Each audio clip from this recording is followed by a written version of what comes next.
this movie had me shaken to the core. Well played. Thank you. Because it's as harrowing as it is inspiring.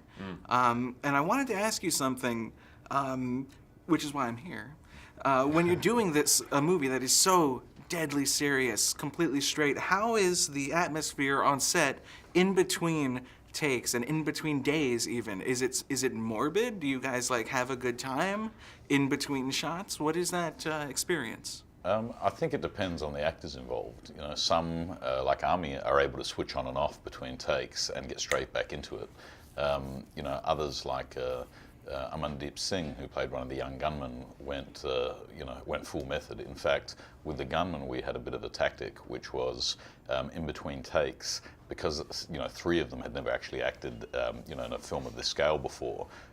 They would just stand and literally stare at the wall. And one of our really disconcerting.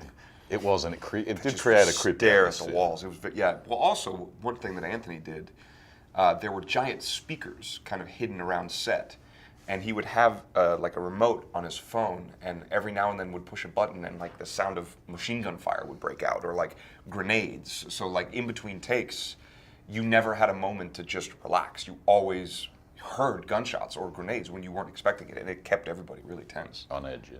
The whole movie is sadist from start to finish is just white knuckle tension. I was on the edge of my seat the whole time. Was there ever a concern that it would be too much, or did you feel a responsibility to depict things as they were? I think counterbalanced with the tension, is a story of intense humanity, which is this idea of people of all different races, religions, ethnicities coming together and actually sort of showing true courage and heroism.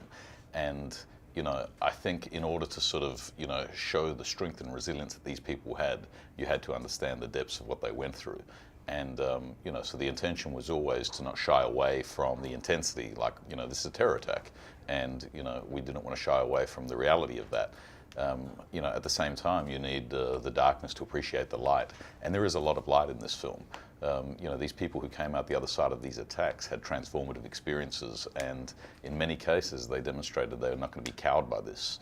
Taj Hotel was reopened 21 months after the attacks, and you had this extraordinary thing happen. You had this image, which we have at the end of the film, of the survivors of these attacks coming together on the grand staircase, which was a scene of gunshots and fire and bomb blasts.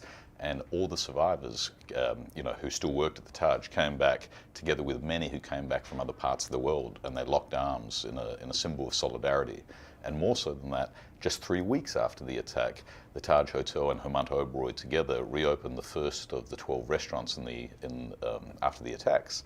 And you had people throughout all of Mumbai came together, to experience this. The exposition in this film is mostly delivered through news reports and what looks like real footage from the attacks. Was that real? Were any of the news reports staged for the film, or was that all real footage? No, that was real footage that was used. We went through hundreds of hours to get that, to add a sense of authenticity to it, and to demonstrate, this is a real thing that people were dealing with.